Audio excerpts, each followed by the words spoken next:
Cuando entrevisté a Jorge me di cuenta que el tema de diseño y niñez daba para mucho más y que podía ser divertido hacer una serie con él.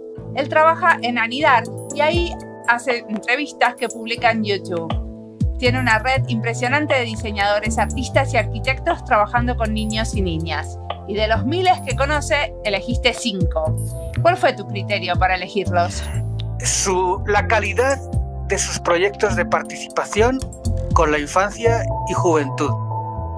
Participación que escucha a estos pequeños para que su voz transforme el mundo. En esta entrevista escuchamos la experiencia de Albert Faus, un arquitecto catalán que hace 10 años trabaja diseñando y construyendo escuelas en Burkina Faso. Mi nombre es Jorge Raedó. Mi nombre es Mariana Salgado y esto es Diseño y Diáspora.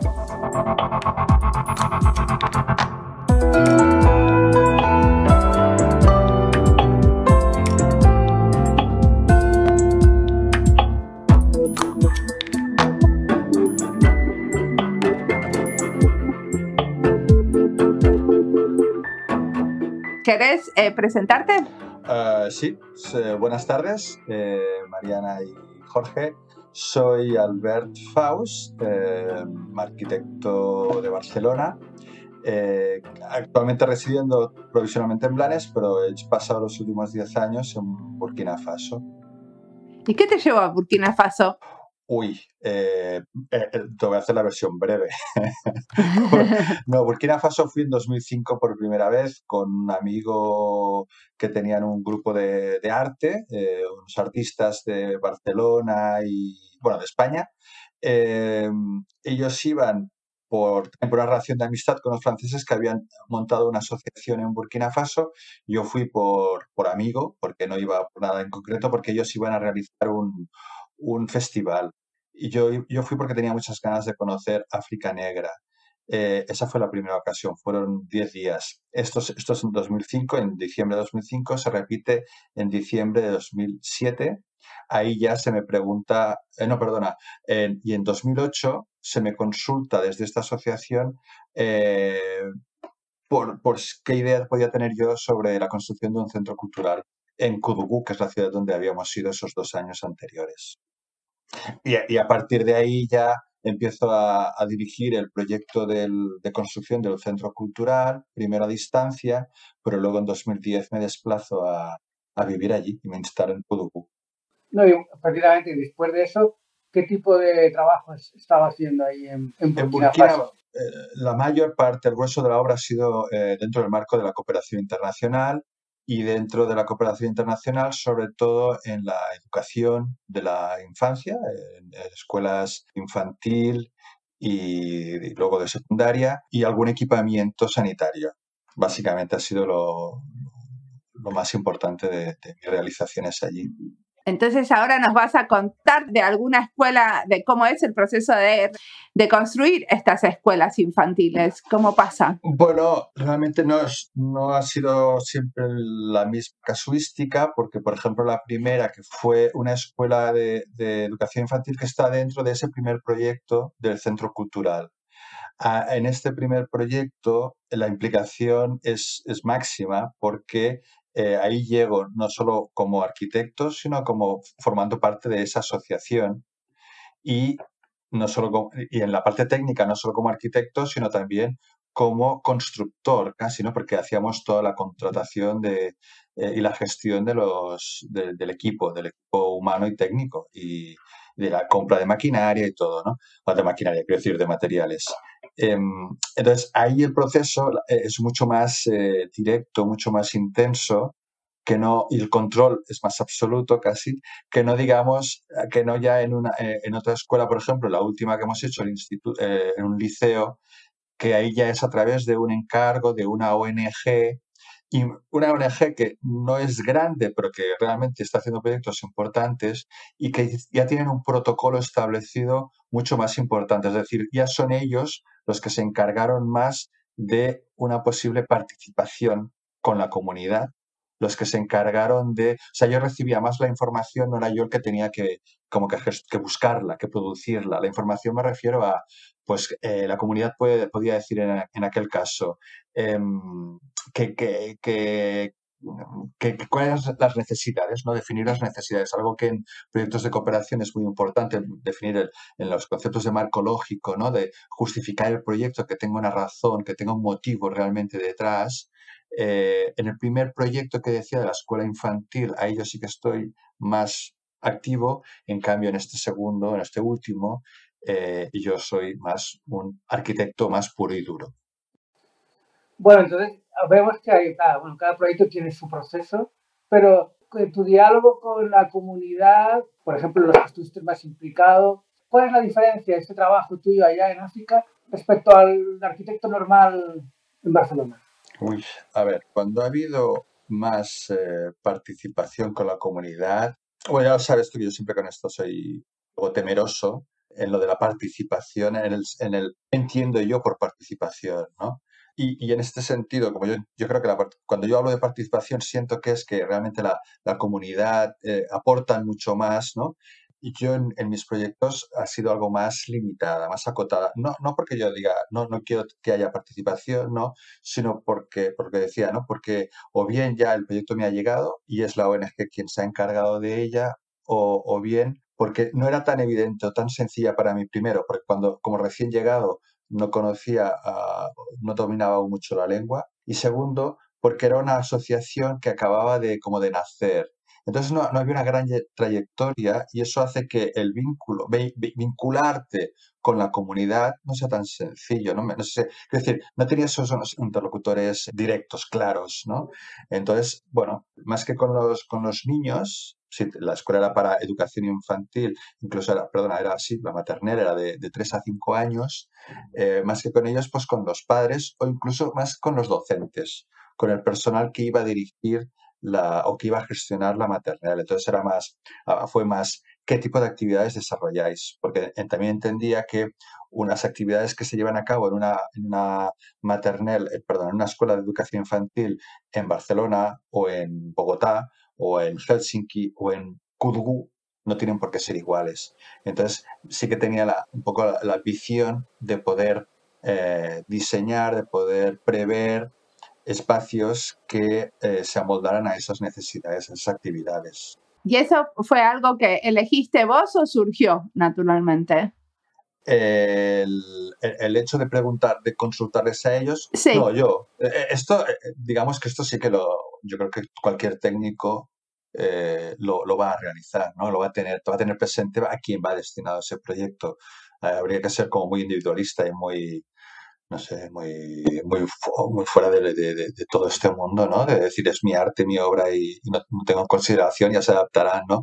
Para mí, y insisto, sobre todo al principio, como recién llegado, lo que intentas es, no sé, poder integrarte y que los edificios se integren también. Y la mejor manera de ello es poder conocer a la gente, poder establecer vínculos, establecer relaciones y conocer qué uso le van a dar y cómo se lo van a dar. Entonces, para mí era obligado. Y sí que eso lo motivé yo, lo propicié yo. Sí, sí. Digo, te das cuenta que esta cercanía tuya del arquitecto con la comunidad, aunque podría haber sido más, pero había una cercanía con el docente, por ejemplo, es casi imposible si diseñaras una maternal o escuela infantil en Barcelona o Bogotá. No estoy de acuerdo. Sí, me encanta. Si te encargan una pública, no vas a poder hablar con ellos. Es decir, tal vez no con el docente o con la maestra exactamente la que estará en esa escuela, pero sí con una maestra. ¿Me entiendes? Yo puedo hablar con una maestra de la pública y decir, escuchen, ¿qué tipo de actividades desarrollan? Y entonces, a partir de ahí, yo adapto ese proyecto al uso que harán. Igual esa docente, esa persona, no será la que acabará aprovechando ese edificio, pero seguramente quiero decir que las actividades que se llevan a cabo en Bogotá, en las diferentes escuelas públicas o incluso privadas, se asemejarán en algo. Pues iría a buscar a las docentes que se parezcan más al tipo de escuela que yo tenga que hacer, ¿no? Yo creo que en eso sí que se parecen. Y vos hablabas de esto de poder establecer vínculos y relaciones. ¿Qué cualidades espaciales te parece que tiene que tener una escuela infantil o un colegio para ser un buen lugar de aprendizaje y de establecer estos vínculos y relaciones? Bueno, para mí, no solo la primera idea que a mí se me planteó como importante, yo me planteé como importante, independientemente que fueran para pequeños, para niños pequeños y no para secundaria, ya te digo, independientemente de quién iba a utilizar la escuela, para mí era importante que tuviera un vínculo con el lugar, adaptándose al lugar, es decir, al clima y a la materialidad del lugar, a qué materiales locales habían de proximidad. Eso para mí era muy importante, porque en eso, tanto el pequeño como el mayor iban a reconocerse también ellos. Es decir, si tú construyes con un material que viene de importación, no lo van a conocer. Van a decir, oh, el hombre blanco, no sé qué, lo que me está trayendo. En cambio, si es un material con el que ellos también hacen sus casas, ellos ya se van a reconocer ahí. Con lo cual, eso era importante, muy importante, vaya. Y luego incluso en la creación de los espacios, independientemente del uso que fueran a tener, ya fuera para aulas, o para aularios o para, no sé, talleres, que igual en la disposición de las piezas pudiera también tener una cierta reminiscencia, una cierta relación a cómo formalizan ellas sus casas, su hábitat. Es decir, si son casas, allí por ejemplo en Kudugu era de la etnia Musi o los Gurunsi, ¿no? Pues cómo construyen sus casas los Musi. No me refiero ahora en la técnica, sino en la manera de disponer. Si se disponen alrededor de un patio, pues hay un vínculo muy importante con el patio, ¿no? Esa idea del patio y del árbol. Los Gurunsi, pues si eran con una cubierta pues así de paja, o era una cubierta plana porque también se podían subir encima o poner allí el grano a secar. Bueno, pues todas estas cosas yo intenté que en los primeros proyectos, pero sobre todo en el primero, tener algo que ellos pudieran reconocerse, pero porque a su vez a mí me podía permitir también ser aceptado, digamos, y que no llegar y de manera agresiva casi imponer, sino intentar pues irme integrando en la comunidad y a través de eso también ir aprendiendo cada vez más detalles, porque luego con el tiempo también te das cuenta que necesitas menos no tienes tanto esta necesidad de sentirte aceptado. ¿Vale?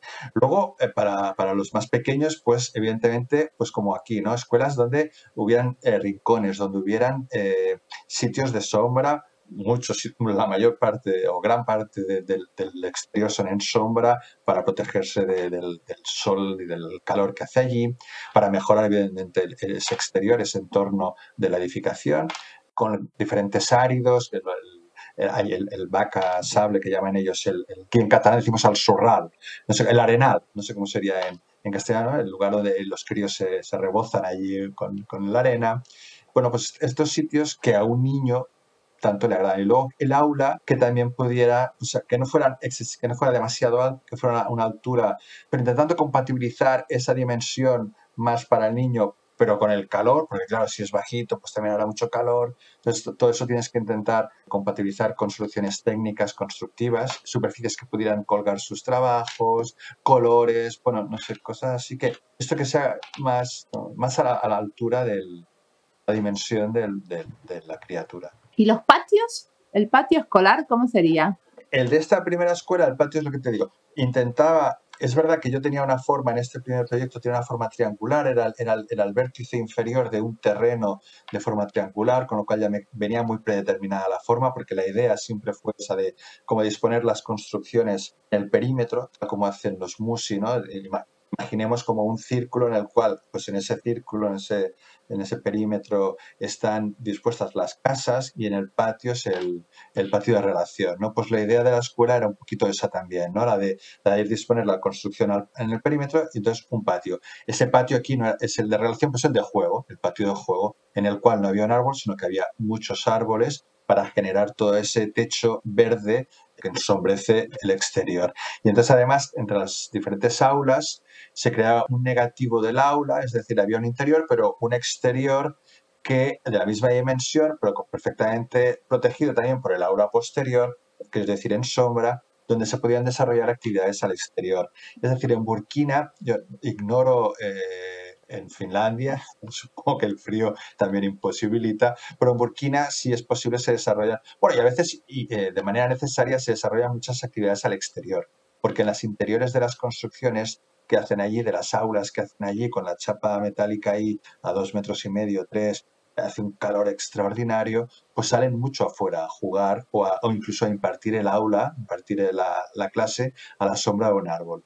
Pues esta idea de que haya el aula exterior también, de duplicar el espacio, pues era muy importante en ese primer proyecto. No, acá se sale mucho, es más, es obligación salir 2 horas por día, a menos que haya, por ejemplo, en el jardín de infantes creo que es menos de menos 15 grados. Sí, entonces, y en el primario y secundario es menos de menos 23. Entonces salen mucho y aparte también hacen como muchas clases en el bosque y en la naturaleza, que es algo que la gente no piensa que puede llegar a pasar en Finlandia, pero sí. Claro. Bueno, allí no es tanto en el bosque porque podríamos encontrarnos serpientes, escorpiones y otros animales de compañía, pero sí que es verdad que en el patio, digamos, en el espacio que queda entre las carreteras y el aula, ese espacio un poco más urbano, aunque estemos en un medio rural, ahí sí que suelen haber algunos árboles que han plantado ellos para generar espacios de sombra y sí que muchas veces encuentras a los grupos dando clase. Estos edificios maternales, escuelas infantiles, hospitales de Burkina Faso son unos edificios importantes en el contexto en el que se construyen. Tienen una fuerza simbólica, ¿no?, en el pueblo donde los hagas y también económica seguramente, porque han participado la gente local en la construcción, ¿verdad? Sí, pero hay que matizarlo. Es decir, es ahí donde yo digo que me da miedo cuando se habla de la participación en mis proyectos, o en nuestros proyectos, perdón. Evidentemente que hay una participación de la comunidad, que tampoco creo que sea forzosamente tan diferente a lo que puede suceder en otros lugares del mundo, pero sí que es verdad que si un proyecto lo vamos a construir con una empresa local, o incluso si voy a construir en Ouagadougou y yo vengo y ha ganado el proyecto una empresa de Ouagadougou, pues rápidamente lo primero que va a hacer esa constructora, ese constructor, ese equipo es ir a buscar en Ouagadougou gente allí en el poblado, ¿no? Por ejemplo, cuando construimos el último liceo en Ouagadougou, en Yulu, rápidamente lo primero que hizo el constructor fue irse a Yulu y contratar toda la gente que hizo la excavación para la cimentación, todo lo que fue la mano de obra de apoyo a los oficiales, todo esto siempre fue gente local. Claro, entonces un proyecto así evidentemente tiene una repercusión inmediata en la economía de un poblado que podemos, yo creo que de manera sencilla entender que no es mucho más lejos que una economía del truque y poco más, con lo cual sí que cuando llega un proyecto así supone una aportación importante de capital para muchas familias del lugar. Luego, a nivel simbólico, esto depende. Hay proyectos como, por ejemplo, cuando hicimos la rehabilitación de la maternidad de Guiba, que esto es un proyecto no muy grande de dimensión, pero incluso no es ni obra nueva, solo hay una parte de obra nueva, porque es coger un edificio que ya existía y rehabilitarlo y reformarlo y ampliarlo un poco. Por ejemplo, simbólicamente es muy importante. Hasta el punto que nos contaba el responsable de esa maternidad, entiendo que la gente debe comprender qué quiere decir, pero es donde van a dar a luz las mujeres, pues nos explicaba cómo 1 año o 2 años más tarde de haber inaugurado esa obra, de haber finalizado los trabajos, cómo habían, pues no sé si duplicado el número de nacimientos, porque si ya tenían un montón de gente que venía a esa maternidad, el hecho de haberla renovado, el hecho de haber hecho ese espacio pues como más agradable, más confortable, les daba más confianza a más mujeres y estaban absolutamente desbordados de nacimientos allí, de partos. Pero bueno, bien, porque las condiciones en ese lugar estaban mejor que en otros, con lo cual podíamos asegurar la salud tanto del neonato como de la mamá, que es fundamental, ¿no? ¿Y eso pasa también en los colegios? ¿Que hay más chicos yendo al colegio cuando los colegios tienen edificios nuevos y buenos? Me consta que en el liceo, y esto es algo que evidentemente como proyectista, ¿no?, me conforta, me consta que el liceo también ha tenido una gran aceptación, que tanto el personal docente como la primera generación, ¿sí? No, la primera quinta, es que ahora no me sale cómo se dice, la primera Sí. hornada de estudiar. Camada, sí. Camada. Han aceptado muy bien el edificio y están teniendo, estaban teniendo mucha demanda, muchas solicitudes para el siguiente año, que ya ha sido que yo ya no estaba allí, no sé muy bien cómo ha ido, pero sí que me consta. En la Escuela de Educación Infantil, la primera que hicimos, la de Kudugu, esta también va muy bien, pero el éxito desgraciadamente estaba asegurado, puesto que son infraestructuras de las cuales carece de manera dramática el sistema educativo local, porque creo que es un 3 o un 5% de los niños de la edad para cursar infantil que pueden ir a la escuela, con lo cual que aparezca un nuevo centro y que una parte de esos alumnos vayan a ser subvencionados, vayan a ser apadrinados, pero luego una parte si tienen que pagar, pero que sea a mitad de precio, pues eso ha facilitado mucho el éxito de esta infraestructura.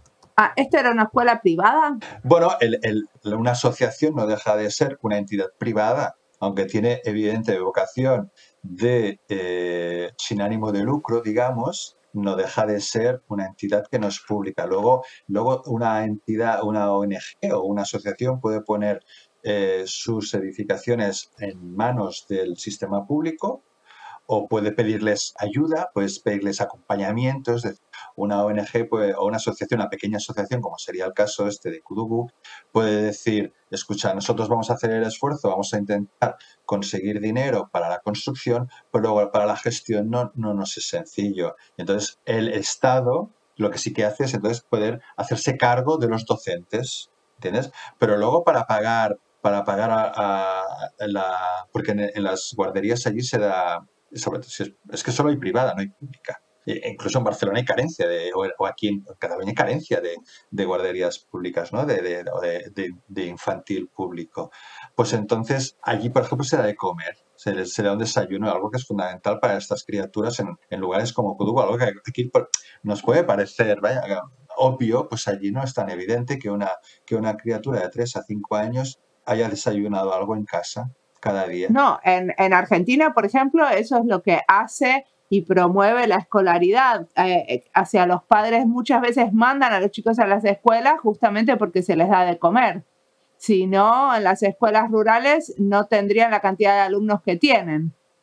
Y a la vez, si les querés enseñar algo, les tenés que dar de comer porque si no, nadie con la panza vacía puede aprender bien. Claro, y esas escuelas son públicas a las que tú te refieres. Públicas.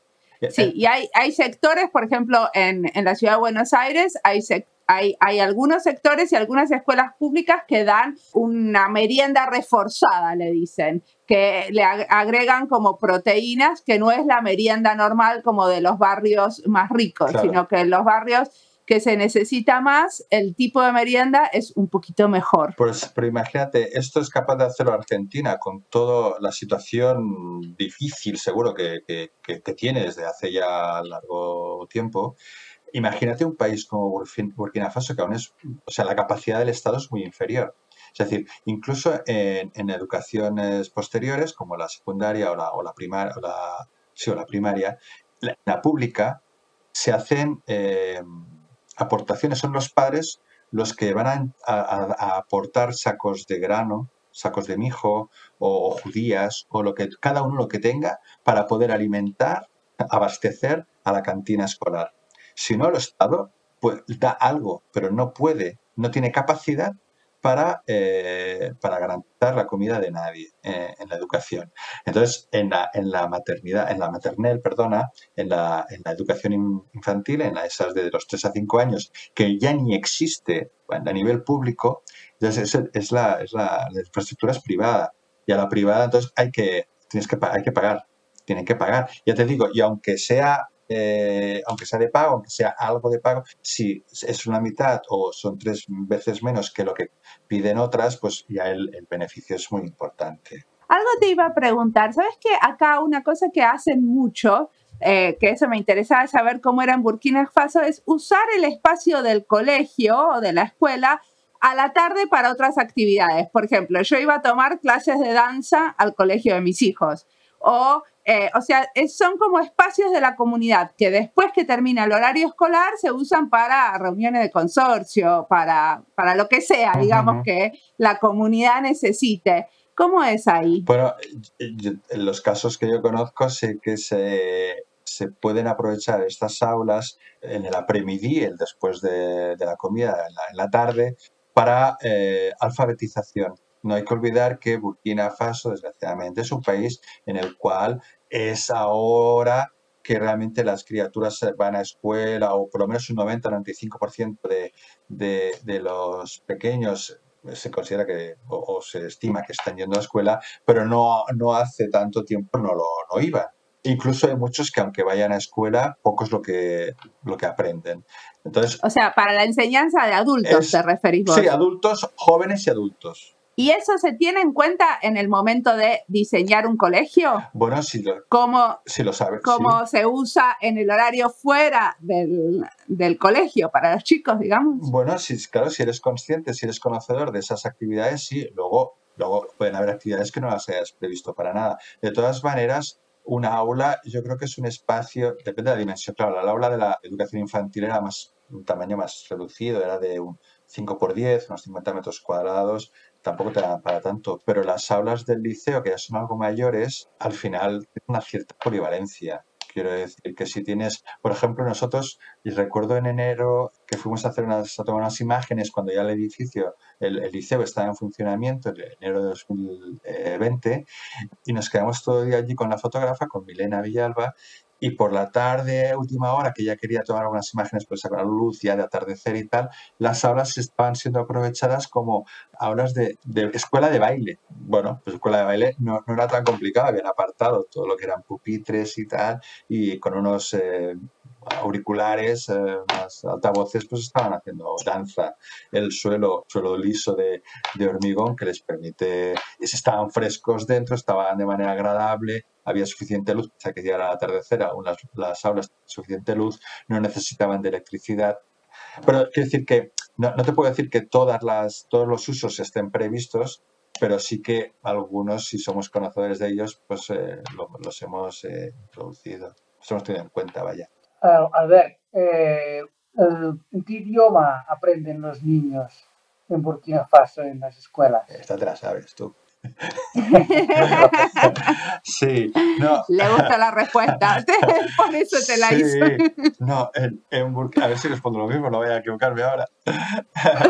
En Burkina Faso la educación se hace en francés en las escuelas, y es verdad que hay algo de presencia en cada zona, en cada región, habrá también algo de presencia de la lengua local, de la lengua propia de la etnia mayoritaria. Es decir, en Koudou, como estamos en una zona musi, la lengua oficial, digamos, de la escuela va a ser el francés, pero luego seguro que si el profesor quiere, perdonarme, pero como llamar la atención a algún alumno, tal, se lo va a decir en moré, que es su lengua. En cambio, si vamos a Bobo-Dioulasso, pues seguro que lo hará en Yula, pues, y así en cada zona. ¿Qué pasa? ¿Qué es el conflicto que sucede con que sea el francés? Que está muy bien que aprendan el francés, eso está claro, ¿no?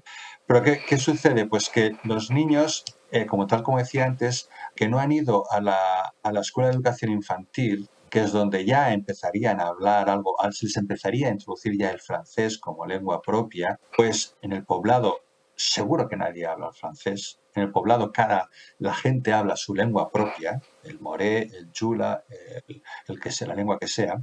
Pues claro, cuando llegan a primaria, si no han pasado por la escuela de educación infantil, por esos de 3 a 5 años, no han aprendido francés. Y en cambio, la educación se la están impartiendo en francés.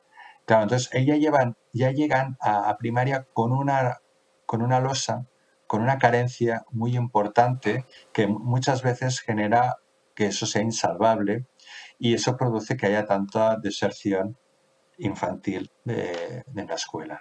O sea que si no dominan el francés no pueden proseguir sus estudios. Bueno, les cuesta más. Hasta la universidad. Les cuesta más. No, está claro que una parte importante lo consiguen, porque si solo por porcentajes, ¿no? Si estoy diciendo que aproximadamente entre 3 y un 5% de los niños en edad escolar de la educación infantil van a escuela únicamente un 3 o un 5%, pero en cambio un 90-95% en infantil en primaria están en la escuela.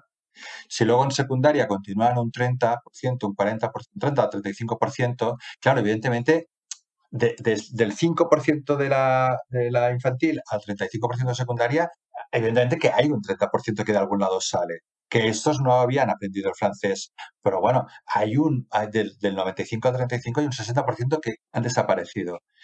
Por muchas razones, no solo únicamente por la lengua. Puede ser, pues por eso, porque no hay secundaria en todos los poblados, en cambio primaria, pues casi siempre hay. ¿Me explico?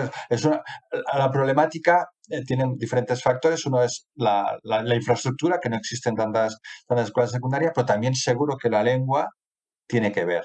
Sin querer entrar en un conflicto ahora de la lengua, no me voy a meter yo ahora en... No, bueno, pero aparte también lo que pasa ahí es que los padres no los pueden ayudar si no hablan francés. Claro, seguro. Sí. Bueno, entonces se crea más brecha. Pero es que tú apuntas también otros de los factores que yo creo, y también, bueno, para hacer amigos estoy hoy, yo creo que apuntas otro de los factores que también son los padres. Yo creo que muchos padres desertan un poco de su responsabilidad de insistir. O sea, que cuando un niño, una criatura, seguro que vosotros sabéis mucho más de criaturas, pero tenéis más experiencia por lo menos. Pero quieren las cosas fáciles, ¿no? Hay que aprenderles en el esfuerzo. Yo creo que no vienen con el chip del esfuerzo, lo van incorporando con el tiempo.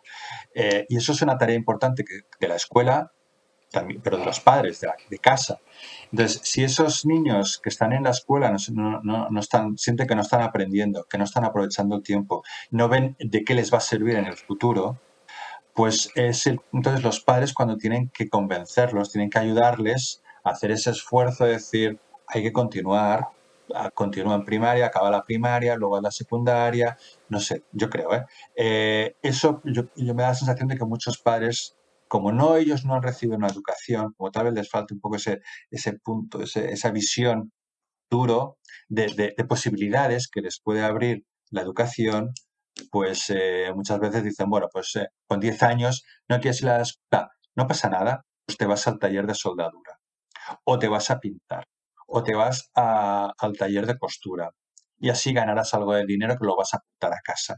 Entonces ellos están viendo, y bueno, no creo, sin juzgar a nadie, pero yo creo que también tiene una parte de responsabilidad los padres ahí. Ya te digo, haciendo amigos.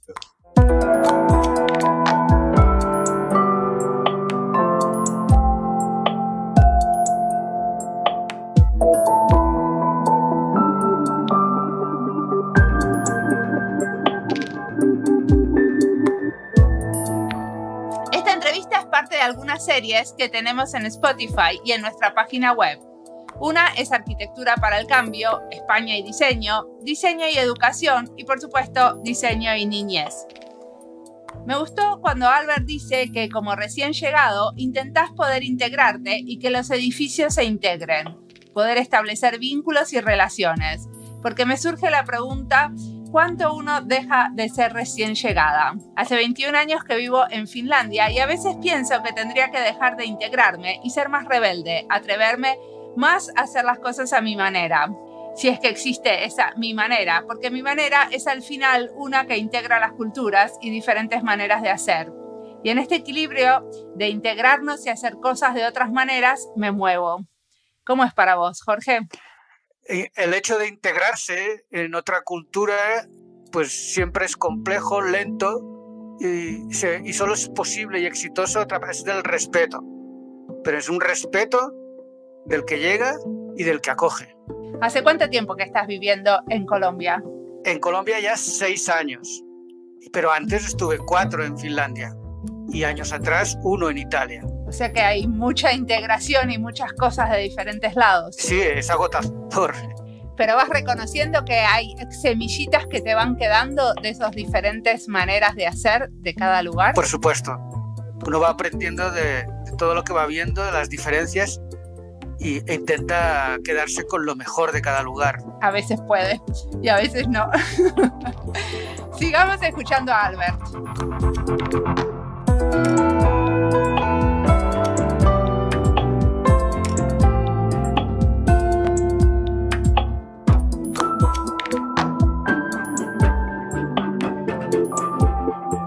Y ahora quiero preguntarte una cosa. Después volviste a...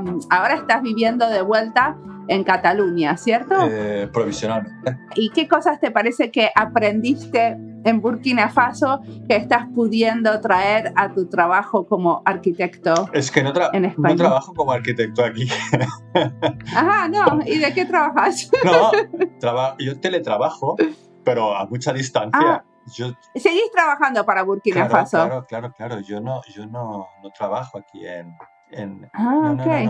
O sea, volviste temporariamente solamente por la pandemia. Sí. O sea, hemos dejado Burkina Faso, de vivir en Burkina Faso, pero bueno, no únicamente por la pandemia, es algo que ya pensábamos que después de 10 años podíamos cambiar de domicilio, pero no forzosamente no trabajar en Burkina Faso, pero vivir en Burkina Faso no lo creo.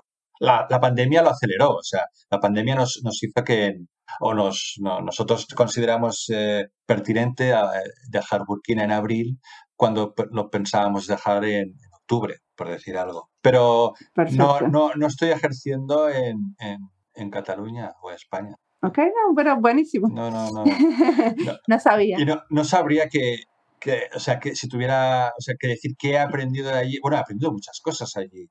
No, pero es diferente como volver a construir en España. Claro. Porque ahí volvés a ver, hay otro como shock de integración, ¿no? Supongo. Sí, pero si me permites, rápidamente haciendo un poco de especulación o imaginando, yo creo que habría un shock importante, pero tanto en lo bueno como en lo malo. Es decir, habría algo muy, muy interesante que sería la facilidad de materiales, de técnica que hay aquí, que abre más un abanico, ¿no? Y esto es interesante.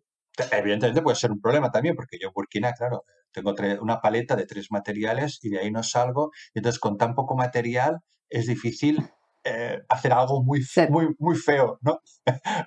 Recargado al menos no será. Barroco, ¿no? Barroco no, o sea, ya tendrías que tú buscarlo mucho ser barroco, pero sin quererlo no puede serlo. Entonces, claro, aquí, pero sí que es verdad que a veces dices, hombre, pues igual le pudiera poner ahora no sé, pero hacer algo de, vamos a oxidar el hierro de no sé qué, o vamos a, no sé, algún detallito, pues allí no se da el caso. ¿Vale? No te pasa ni por la cabeza porque realmente es una arquitectura más esencial de lo que sea imprescindible y sobre todo cuando trabajas con un presupuesto tan bajo. Entonces, sería interesante trabajar aquí en ese sentido. Pero en otro sentido, claro, la arquitectura que hemos llevado a cabo en Burkina Faso también es muy handmade, ¿no? Es muy artesanal.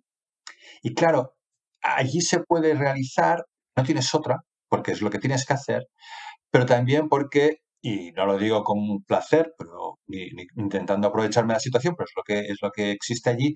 La mano de obra es muy económica en Burkina Faso. Es mucho más caro el material, el cemento, el hormigón, que no la mano de obra. Pero eso no lo pudieron utilizar para hacer algunos detalles de pinturas, murales, ese tipo de cosas. No, pero esto en todos los proyectos lo encontrarás. Es decir, todo lo que hacemos de confección mismo de ladrillos, tanto sean de tierra como sean de piedra. Si esto yo lo tengo que hacer aquí, irme a una cantera aquí. Voy a abrir ahora a cielo abierto una cantera aquí que tengo al lado, yo qué sé, en la montañita esta de aquí al lado. He encontrado que hay allí una veta de laterita y voy a pedirle a alguien que me vaya a abrir aquello y que me extraiga unos ladrillos de 30 por 15 que yo en la obra los voy a acabar de pulir con una azada.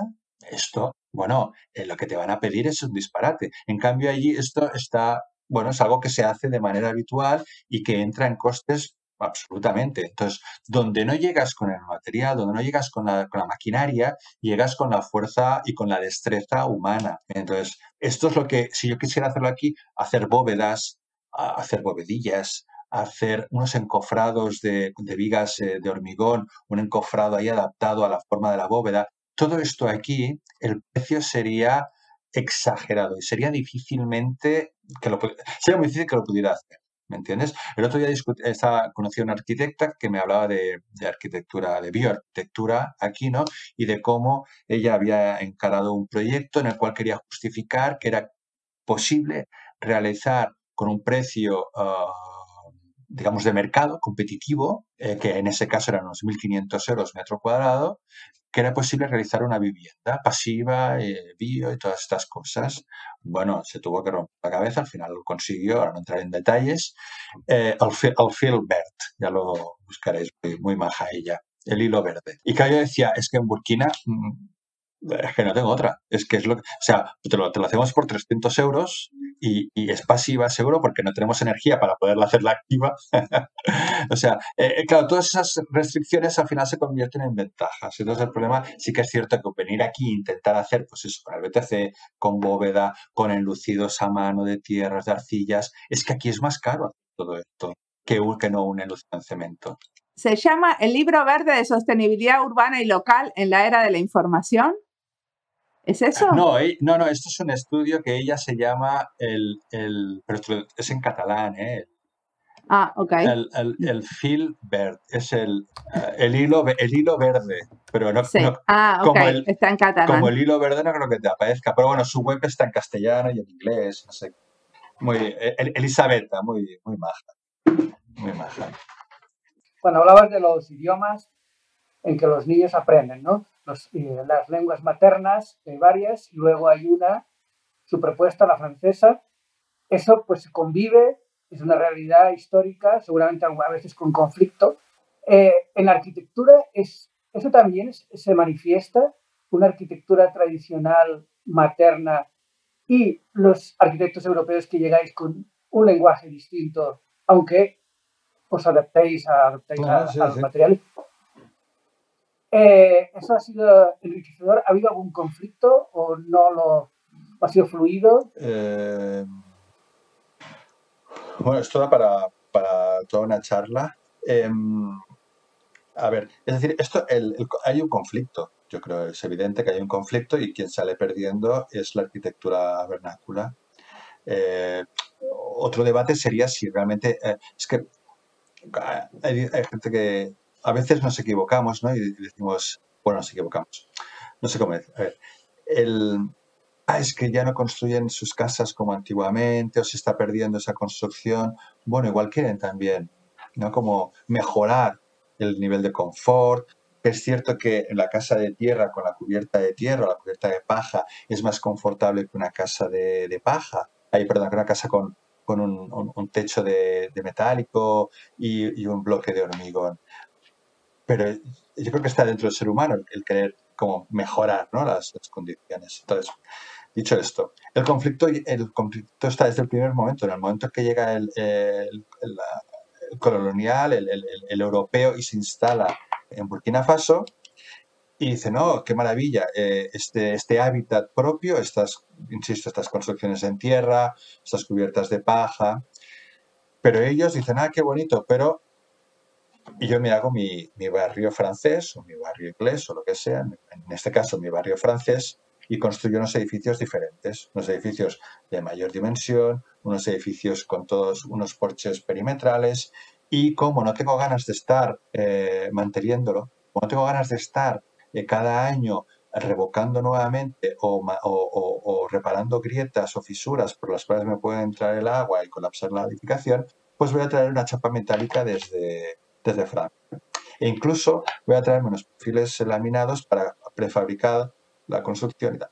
Claro, eso la gente de allí, la gente de Burkina, la gente local lo ven. Y poco a poco, claro, en su imaginario les queda que la modernidad, que la construcción a la que hay que ir es aquella, ¿me entiendes? Y claro, la modernidad, digamos, la arquitectura moderna, con el vidrio, todo eso es como no tengo en cuenta los agentes externos, el clima, y si lo tengo en cuenta ya le pondré solución mediante la máquina, mediante la tecnología. Claro, el local no, la arquitectura local, que es la hecha en tierra, pues si le colocan una chapa metálica encima ya no funciona igual que la arquitectura cuando tiene una cubierta con paja o cuando tiene una terraza encima, una azotea también hecha con estructura de madera y paja, y tierra, perdón.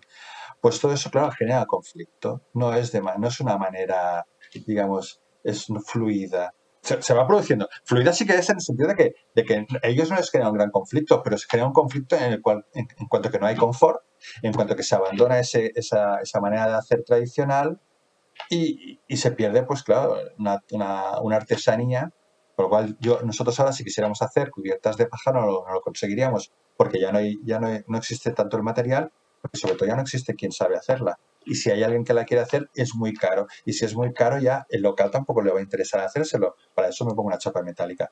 No sé si ha dado mucha vuelta, pero sí que se genera conflicto desde el momento cero, desde el primer momento. ¿Y a vos te parece que te equivocaste en algunas de las decisiones que tomaste alguna vez? Miles de veces. Obvio, Todos nos equivocamos. obvio, pero sí, lo interesante del ejercicio es rectificar, ¿no? No es no equivocarse. Equivocarse, uno se va a equivocar siempre.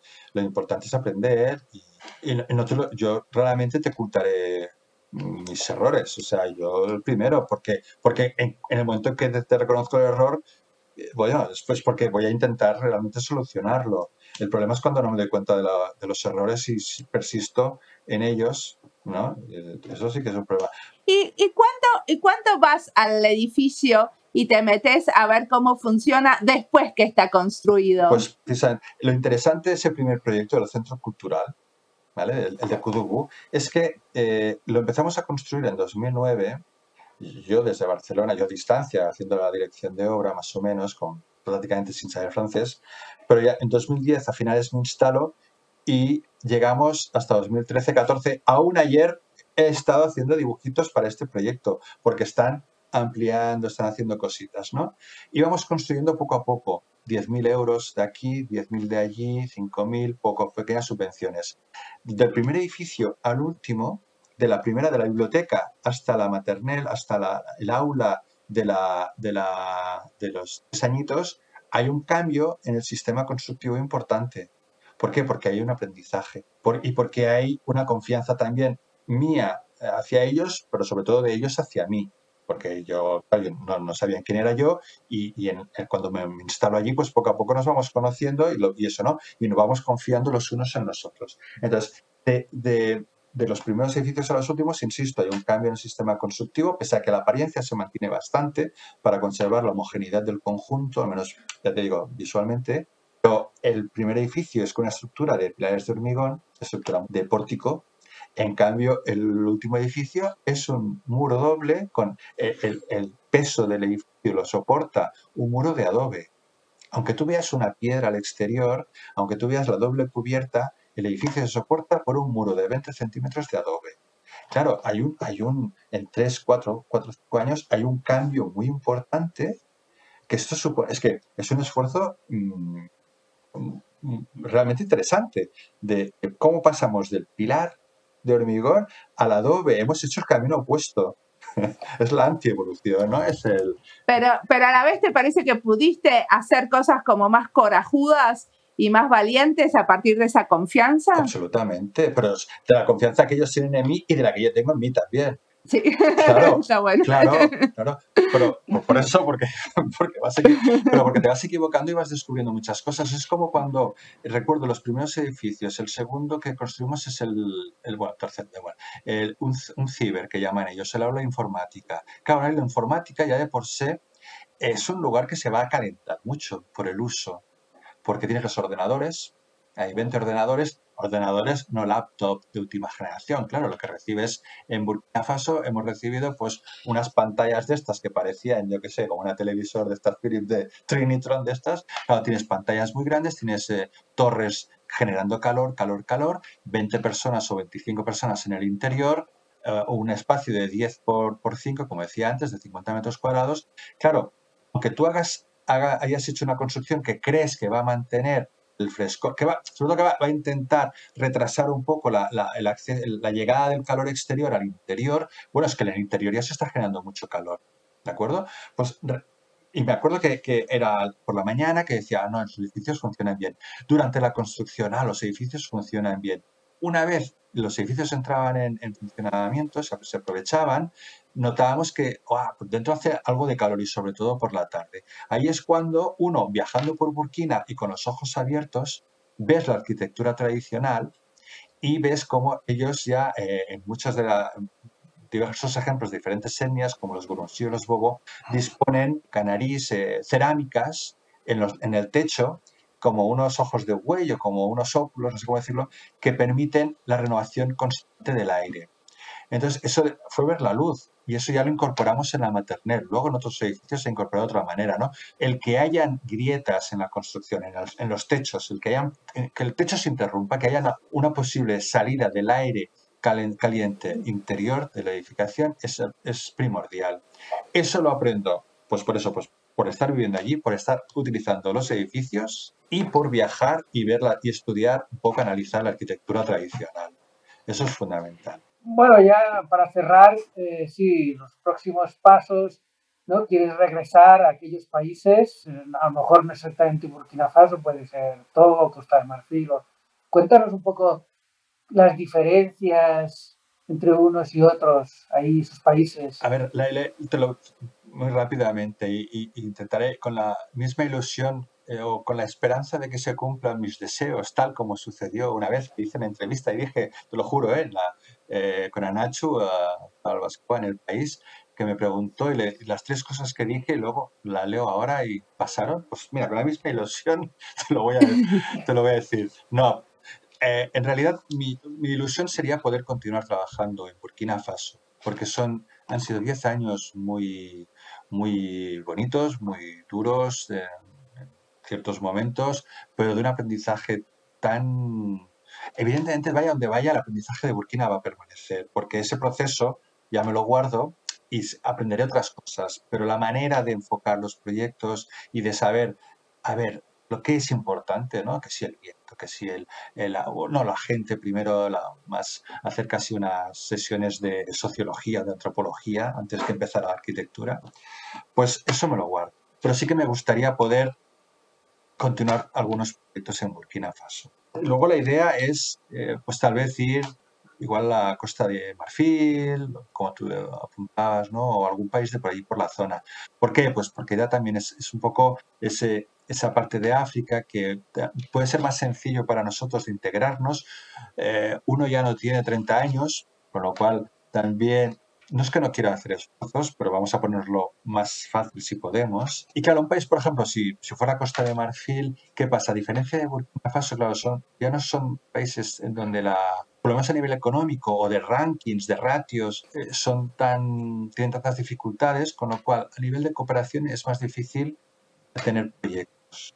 Entonces, posiblemente allí sería más desde el campo privado, ¿de acuerdo? Pese a que, ya te digo, ¿por qué digo continuar en Burkina? Porque en Burkina sí que podría hacer proyectos de cooperación internacional, ¿no? Son proyectos de estos equipamientos, ¿no? Todo esto que es tan interesante y que tiene una repercusión tan importante en la comunidad.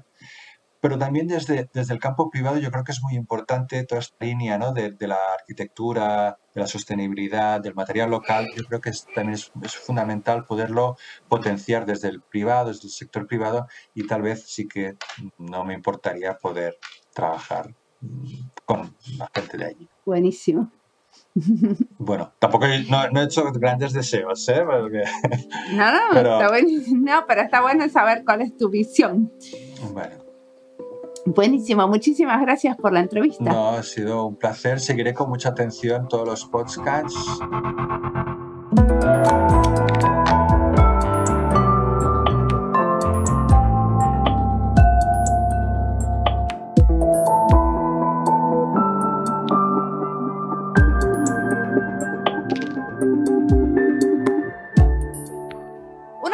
Que destaca Albert es la importancia de los padres y las madres en la educación. Eso me hizo acordar a la entrevista que le hice a Luis Jarich, donde hablamos de codiseñar mobiliario educativo en la selva peruana. Eso fue en el episodio 222, donde contaba cómo las tejedoras de una comunidad habían participado en la creación de pupitres para la escuela. Según Albert, son los padres y madres los que, en algunos casos, tienen que garantizar la comida de los colegios y también los que pueden asegurar la motivación a largo plazo para que no haya deserción escolar. Diseñar es una manera de entender los nuevos lugares y una sociedad diferente a la que conocemos. Por eso en estas charlas no creemos estar hablando solo de diseño. Gracias, Albert, por traernos a Burkina Faso y contarnos sobre la experiencia de vivir y diseñar ahí. Si se quedaron con ganas de saber más sobre el trabajo de Albert, pueden escuchar otra entrevista a él hecha por Jorge para la serie Anidar. La encuentran en YouTube y también en la página web de Anidar. ¿Es así o me confundí? Anidar, Osa Menor. En las dos están las conversaciones Anidar. Buenísimo, muchas gracias.